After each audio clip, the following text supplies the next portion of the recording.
I don't really know how to describe this talk. I got started on it from a conversation I was having with one of my teachers who was talking about how clearly he was seeing the need for talking about the basics of our practice. And then the day before I had that conversation, I was talking to a fellow student. And he was saying how much we need to hear talks that are encouraging right now, uplifting, because these are unsettling, dark days.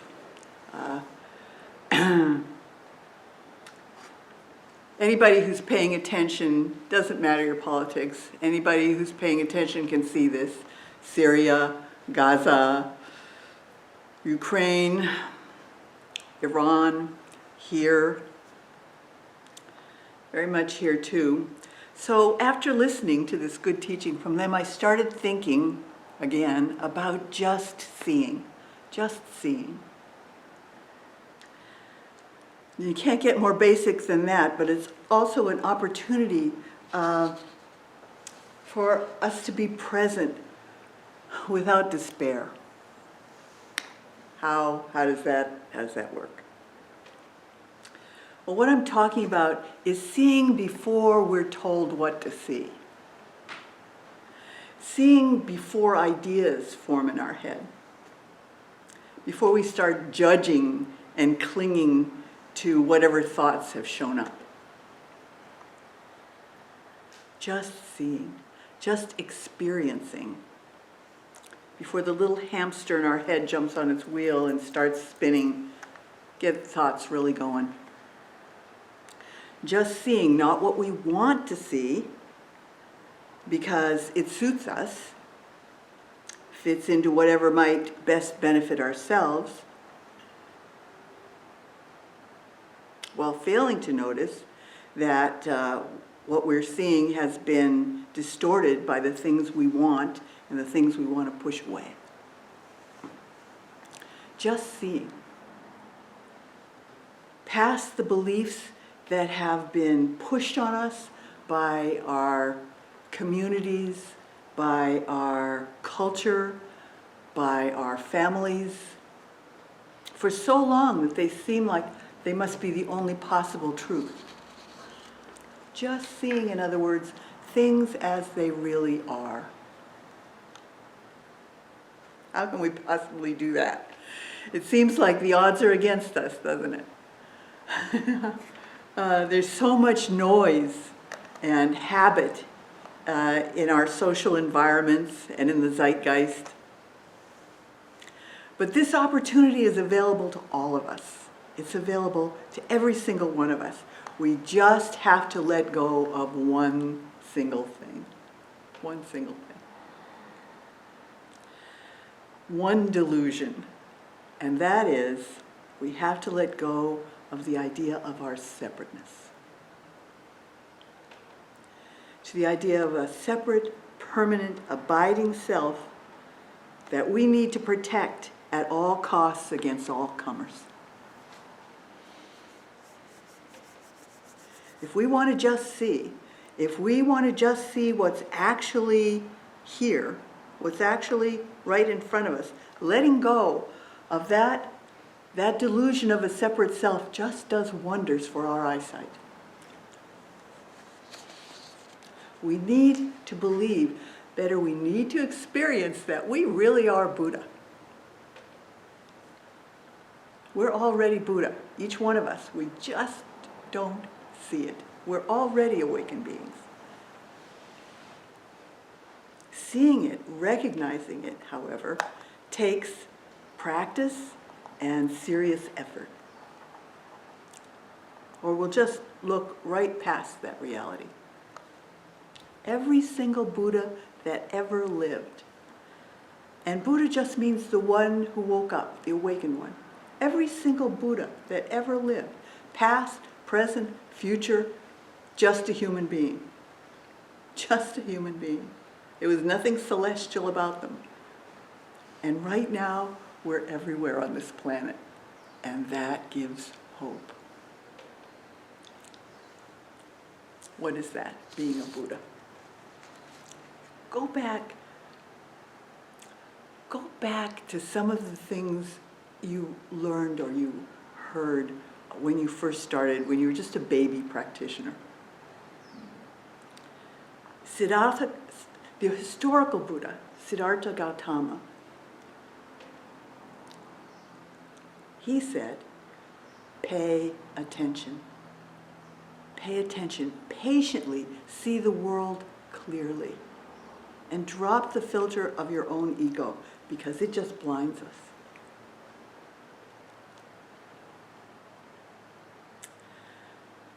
Relax into just seeing what you hear, what you smell, what you taste, what you touch, what you think.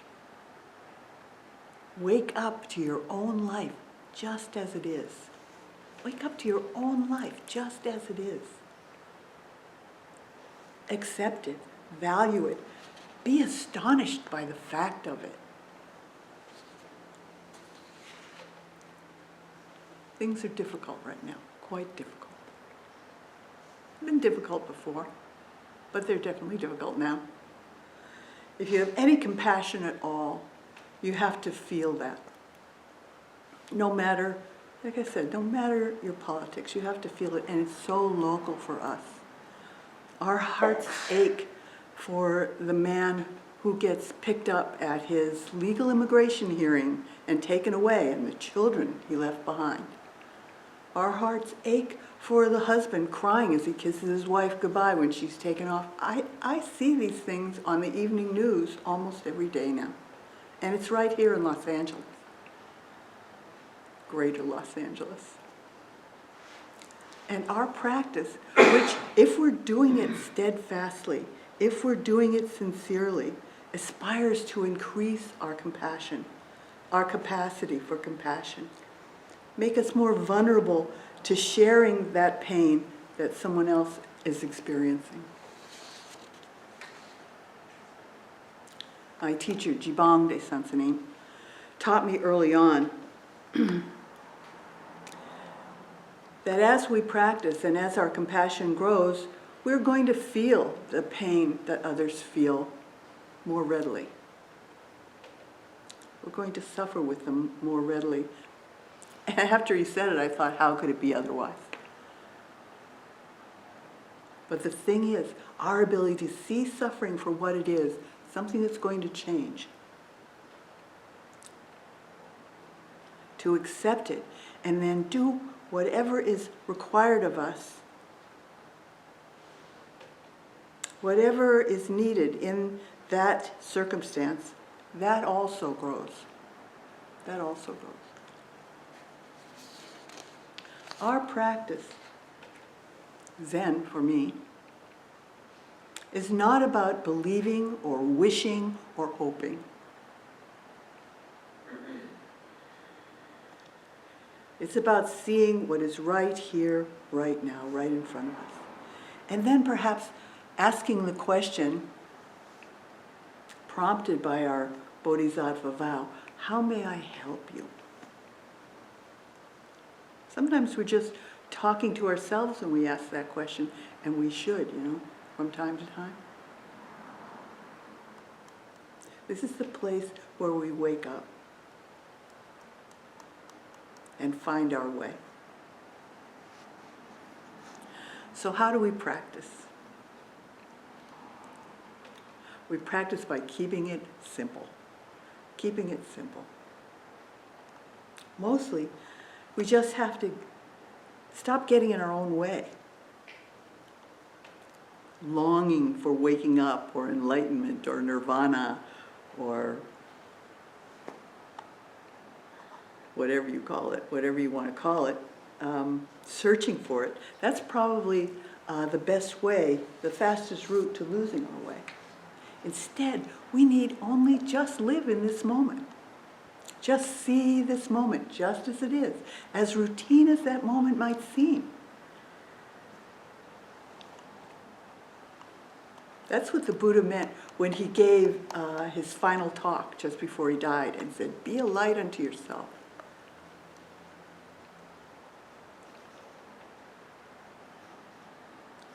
What does your life mean to you? What does it mean to be alive?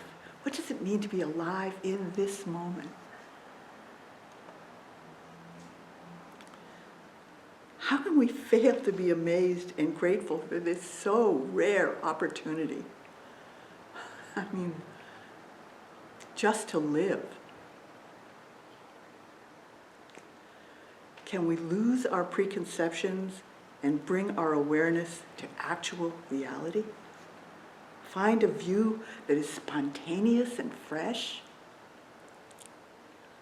Can we attain liberation from all the snags and fool's errands and general bullshit that so often saps our spirit? This is what my grandteacher's teaching Don't Know is all about. It's a particular kind of don't know. It's not, I can't speak Hindi. I don't know how to speak Hindi. Because I could go and learn how to speak Hindi. No, the don't know he was talking about is not knowledge grounded in beliefs or opinions, dogmas. Those might be useful from time to time. And maybe they can help us navigate some problems. I'm sure you can think of instances where that's happened. Unfortunately, these things, especially when manipulated by those intentionally using them for their own personal benefit, can lead to deep fear, bigotry, war, destruction, and pain. You already know this. We can get trapped in our own ideas too, right? Especially when they seem to serve us well, get us what we want. I know a guy who told me outright, sure, I'll lie to get what I want. I'm perfectly willing to lie to get what I want. What kind of a life can that be? What kind of trust can you have in anyone else if you're that untrustworthy yourself? We can get a chokehold on an idea and think we've got something figured. We're sure this is true. And sometimes, thank goodness, we're right.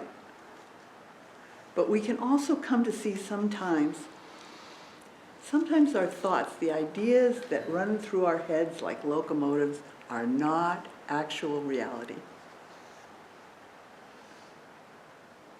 They're certainly not who we are. These thoughts that just show. The thing is, though, we can learn to spot the times when we've got a runaway train on our hands.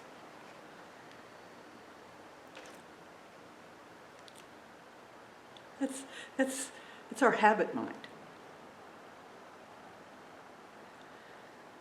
Because that's what I'm talking about now, habits. Oh, I've seen this scenario before. Oh, I've reacted this way before. I see that. We can come to realize that our own assumptions aren't always the only valid ones. We can see that these are just stories that we've told ourselves in an effort to protect this phantasmagorical separate self. Not life itself. It's not life itself. But when we begin to do that, to look at what lies beneath our stories, our concepts, what we find, interestingly enough, what we find is a great, profound doubt. That's when we find the don't know I'm talking about. When we learn to get comfortable with profound not knowing. Not knowing the things we can never know. Deep, radical, don't know. It's there for all of us. This fresh, immediate, non-cognitive view that offers the only approach to questions like, where were you before your mother was born? Don't know. Can never know. It's what opens us up to that incredible experience of directly encountering this moment, just as it is, just as it is. Don't know means straightforward, uncluttered awareness of what is, before thinking arises. It's really experiencing your life. John Lennon said, "Life is what happens while you're making other plans." This cuts right through that. This cuts right through that. Before thinking mind cuts through that. And as it begins to make sense to us, we find liberation, we find a sense of equilibrium, a sense of calm, a sense of humor. This is the fabric of everything, this before thinking mind. This is the whole. Before name, before opposites, beyond description. So I mean, haven't you ever just experienced moments when you were knocked out by the fact that you exist?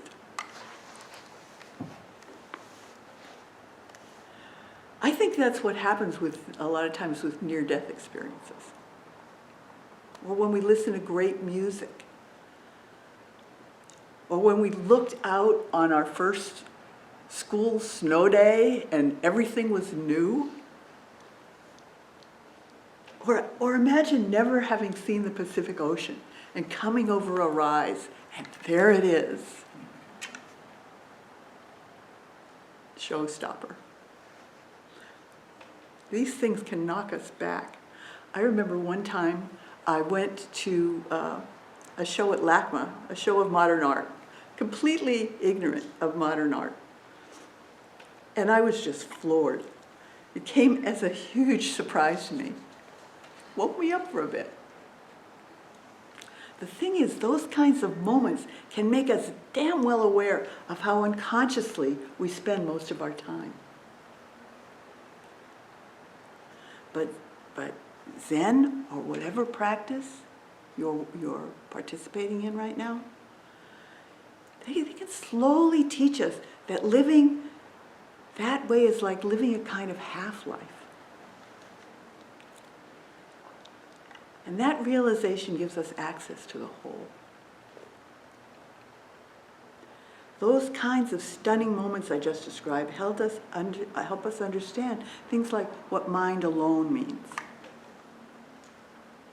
There were no concepts or beliefs involved, just the immediate experience of seeing those waves out on the Pacific for the first time.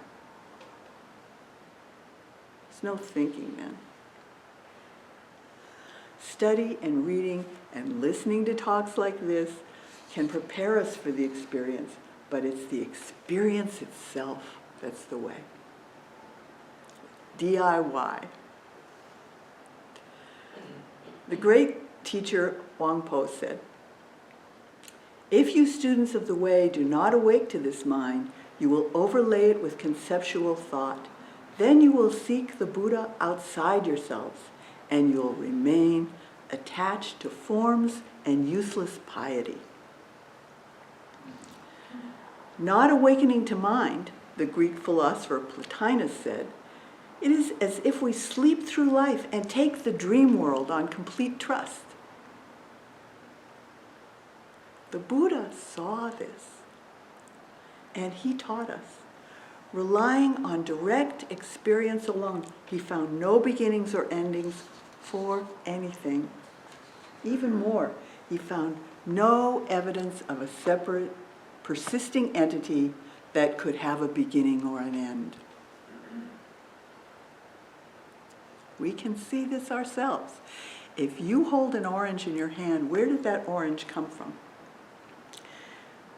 Seed, soil, sun, farmer, trucker, shopper. If the sun disappeared from the sky, how long would it be before most life on this planet was gone? We come to be when a certain set of conditions arise, like having the sun, and when those conditions change, we do too. We're all like this, all beings. This realization led the Buddha to reject all views, all concepts that attempt to freeze our world into a separate, permanent entity.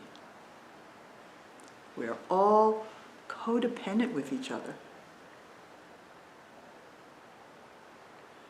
We all, the great Vietnamese teacher Thich Nhat Hanh said, we all inter-be, we all inter-are. Anything we can point to, whether physical thoughts or emotions, is without a separate permanent self. And every single thing continually changes. We do too. Are you the same person you were at 6 months old, at 16 months old, at 16 years old, some of us at 60 years old? I hope not. Most of us want to grow, right? In so many ways. Nothing exists that is not in constant flux. Immediate perception shows us this.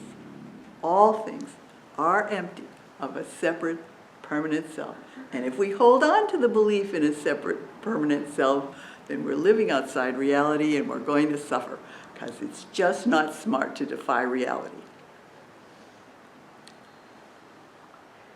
In the Gospel of Thomas, Jesus says, "I will reveal to you what no eye can see, what no ear can hear, what no hand can touch, what cannot be imagined by the mind." What's he talking about? What is it that we can't see, hear, touch, or imagine? It's awareness, pure awareness. That's what Jesus was describing. The Buddha said that awareness is the path of the deathless, ignorance is the path of death. Those who are aware don't die.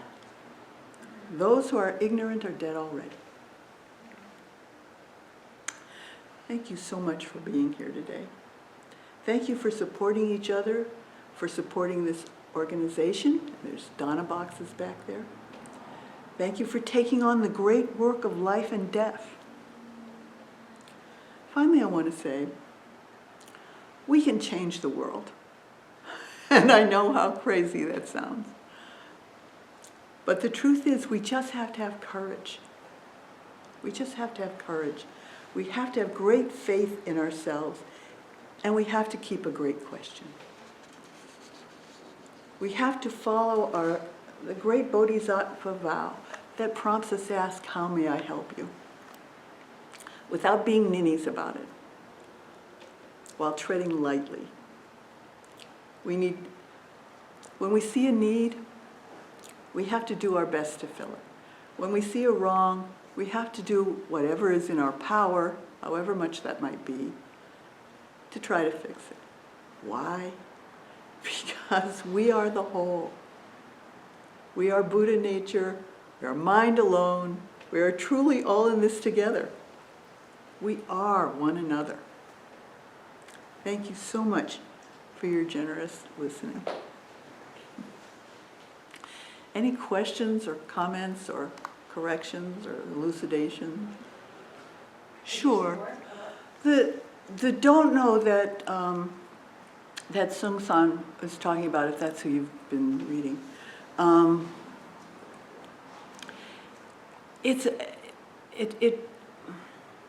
What we want to do is be comfortable with uncertainty. Come to be comfortable with uncertainty. There's really no solid ground for us to stand on. You know, everything is constantly changing. And if we are able to live with this, with the understanding that there are some things that we can never know, this opens up the world to us. It opens everything up. It gives us some grounding. And I think you already see the difference between the two kinds of don't know. One is there's so many things we don't know, but we can go find out. We cannot find out what your face looked like before your mother was born. But this is a legitimate question. This is Kangan, that when you're doing Kangan study, your teacher will ask you. And coming to the answers, which I can't give you, but coming to the answer can, do that shock, that recognition that you suddenly, that suddenly opens you up to understanding just this and just seeing and what people tend to call nirvana and enlightenment and all that. But it's really just being here in this moment and seeing your own life for what it is. I don't know if that helps at all. I would, if you're interested in this, I'll give you my phone number and we could try some Kangan study, which I think is pretty much the best way to get to don't know. This is the first Kangan a lot of people get. Does a dog have Buddha nature?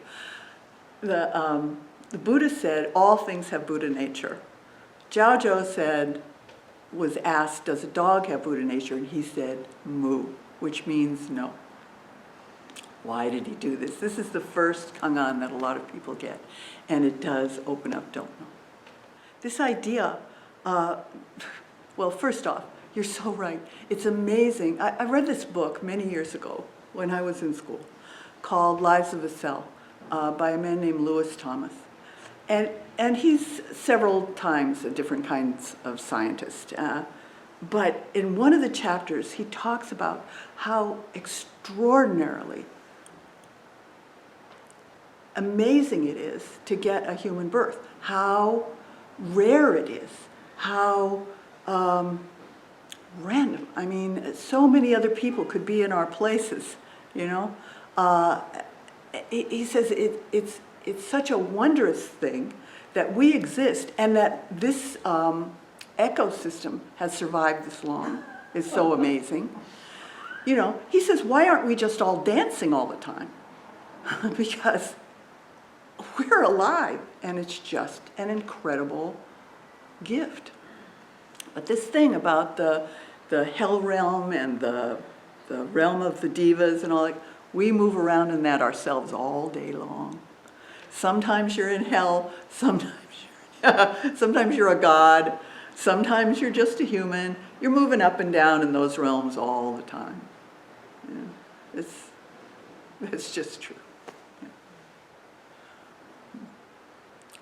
But by paying attention, we can spend more time in the human realm, which you're absolutely right, is the best opportunity to wake up.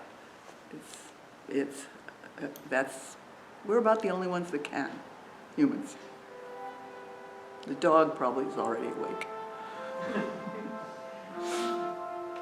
Hi, I'm Jokai with Long Beach Meditation. Your gracious generosity make these programs possible.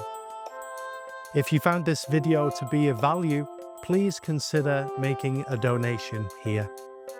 If you'd like to watch more videos like this one, then you can click here. And if you want to stay up to date with Long Beach Meditation, please subscribe by clicking here. Thank you so much.